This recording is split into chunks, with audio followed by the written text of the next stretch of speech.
We continue our debate with the member from Cambridge. Thank you, Mr. Speaker. Good morning. It's such a pleasure to speak on behalf of the residents of Cambridge and Waterloo Region this morning. This bill, Mr. Speaker, like all of the similar bills that control third-party political advertisements that have come before, either at the provincial level or even at the federal level, where it all started back in 2002. This is legislation that seeks to clamp down and create burdens on those seeking to engage in political speech. This bill shows how measures to control third-party political speech have become more and more draconian in the last 19 years since they were first created by a federal Liberal government.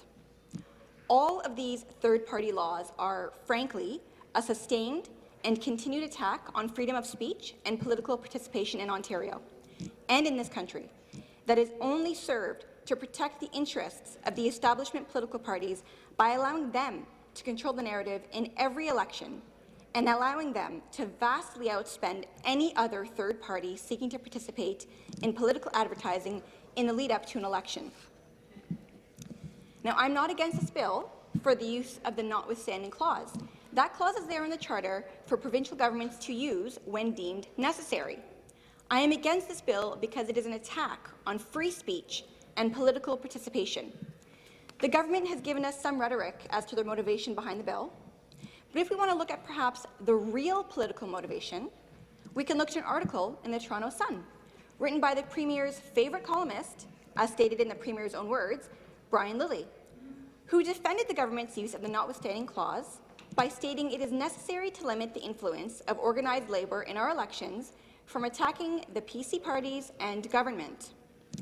What's funny about this narrative is that 4 days before that article, justifying the bill to stop those big bad unions, the exact same columnist in the exact same newspaper wrote an article that stated that the government has supposedly reached peace with organized labour a year before the next election. The column was full of praise for the Minister of Labour and for the PC party's change in approach to organized labour. You see, Mr. Speaker, this government for 3 years has been giving everything that the public sector union bosses want, everything, including with Bill 288, that politicizes the categories of mandatory trade licensing by putting it into the hands of the minister. And the government wants to go around saying they have finally found peace with organized labour. And it's laughable, Speaker, because a mere 4 days after that article claiming this supposed Conservative government had found peace with organized labour leaders, they announced they would use the notwithstanding clause to get their way in a dispute with those same labour bosses. What a joke, Mr. Speaker. The truth is, this supposed Conservative government don't have the backbone to stand up to union bosses on files that would benefit Ontarians, but they're happy to go into battle with public sector union bosses by trampling over free speech rights of every single Ontarian. You know, in Ontario electoral discourse, the PC Party of Ontario likes to complain that they lost 4 elections in a row because of union ads. It wasn't until the government party gave Ontario voters an Axe the Carbon Tax campaign and Ontarians thought they were voting for Rob Ford did the PC Party finally figure out how to win, for once. They didn't lose 4 elections in a row because of public sector union ads. They lost 4 elections in a row because their leaders and political strategists are terrible at campaigning. But since then, they've needed a scapegoat. The truth is, if this government was a little conservative and had any backbone at all, and if they really wanted to do anything to solve the problem they claim they are afraid of, unions using compulsory fees to wage campaign-style ads against them, they would do something about that without trampling all over freedom of speech rights. The government could have presented a bill that would say that unions can only spend money on campaign ads that are raised from voluntary union dues, and compulsory union dues would not be used for lobbying or political activity. But they won't do that, because they want to make it burdensome for everyone in Ontario to influence the narrative of an election campaign. Not just unions, but everyone. Private businesses, small business owners, individuals, those raising money from others. Now let me clarify, Mr. Speaker. We already had in Ontario draconian rules against third-party spending that stretched 6 months before an election. Rules that said if you spent over $500 on even a posted boost on social media, you came under intense rules you had to follow from Elections Ontario, including reporting. But that wasn't good enough for this supposed Conservative government. They wanted to stretch those rules out for 12 months, and they wanted the rules to be even more burdensome, so that every time some small third party, somebody sitting in front of a computer doing a Facebook boosted post, or a group getting together to raise money, every time they spent $1,000, they had to file a report to Elections Ontario. How ridiculous. Furthermore, they want the spending limits to extend for 12 months, so that a full 13 months before Election Day, private actors seeking to influence political discourse for an election would only be able to do so at a level that was much less than what the establishment political parties could do. Such rules make it burdensome to raise money and conduct advertising because of the reporting requirements, and requires professional infrastructure of lawyers and accountants to participate in politics. So what do these rules actually do? They ensure the establishment political parties get to dominate the narrative for a full year before election time. And let's not forget, Mr. Speaker, in the same bill that these measures were initially introduced, the government decided that the establishment political parties should get millions of dollars in taxpayer money to fund their political advertisements and their operations. So a taxpayer welfare subsidy for the establishment political parties, and only the establishment political parties. While the governing party will be receiving over $5 million annually in taxpayer subsidies, and will be able to spend all at once in the next 6 months on ads, and then another $1 million on ads in the 6 months before the next election, and millions more in the 30-day campaign period. Third parties will be able to spend a fraction of that, and individuals will have to report to Elections Ontario if they spend $1,000 criticizing the Premier. That is what is really going on with such third-party spending laws.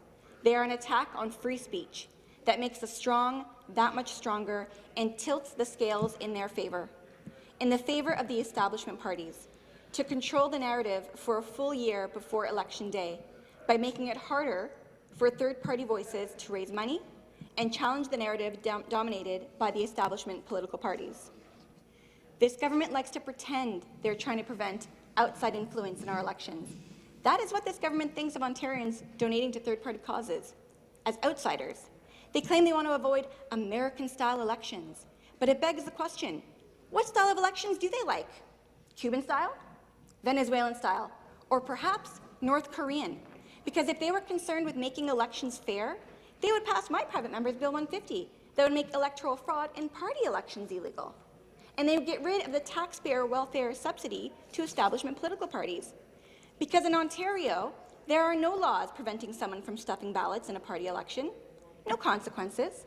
But 12 months before an election, if you decide to spend $1,000 on Facebook criticizing this thin-skinned Premier or any of his cabinet, you have to run to Elections Ontario to file a report. That is right out of the land of the absurd, Mr. Speaker. A government that doesn't think we should have a law against voter fraud, but thinks democracy requires a $1,000 Facebook post reported to Elections Ontario. I guess that is how scared they are of campaigns like Take Back Our PC Party or Axe the Carbon Tax. And as for the government's claim they want our elections to not be adversarial, let's look at the history of this party when it comes to free speech and political participation. It is a record of outright hostility, not just one that is adversarial. 2017, New Blue Party leader Jim Carhalios had a third-party campaign to axe the carbon tax and Take Back Our PC Party, opposing a carbon tax and opposing voter fraud occurring in the PC Party elections. What did that governing party do? They sued him. Of course, they lost in court, but that sounds pretty adversarial to me, Mr. Speaker. That is what they think of third-party actors, that they should be silenced and sued. In 2016-2017, they held nominations that resulted in reports of ballot box stuffing. Some of these MPPs in the government may have even benefited from some of those methods. And in 2018, under the watch of the Premier's staff and party staff, a convention election was held that ended up in court for more ballots being cast than voters who voted. That doesn't sound like fair elections to me, Mr. Speaker. Sounds like pretty adversarial history. And of course, because I voted against the government once, They kicked me out of their caucus and then punished 19 others, volunteers on a riding association board, by kicking them out too. These seem pretty adversarial moves to me, Mr. Speaker. But now they want us to believe that they are the doves of Ontario politics, trying to make the system friendly with this law. What a joke. In close, Mr. Speaker, I'd like to say the origins of these third-party spending laws are from Liberal governments, federally in the early 2000s and then provincially in Ontario. It was former Conservative Prime Minister Stephen Harper, before he was Prime Minister, who challenged the original third-party spending rules introduced by a Liberal federal government, all the way to the Supreme Court. And I lament that he lost that decision, because ever since that decision we have seen these rules in place, creating a chill in political participation and allowing our political discourse to be dominated by establishment political parties. The fact that these laws were created by Liberal governments is yet more proof that the governing Progressive Conservative Party of Ontario has a desire to just be a copy of the Liberal parties in Canada. This bill is another example of this government just taking a Liberal legislative idea and amplifying it a bit more. Thank you, Mr. Speaker.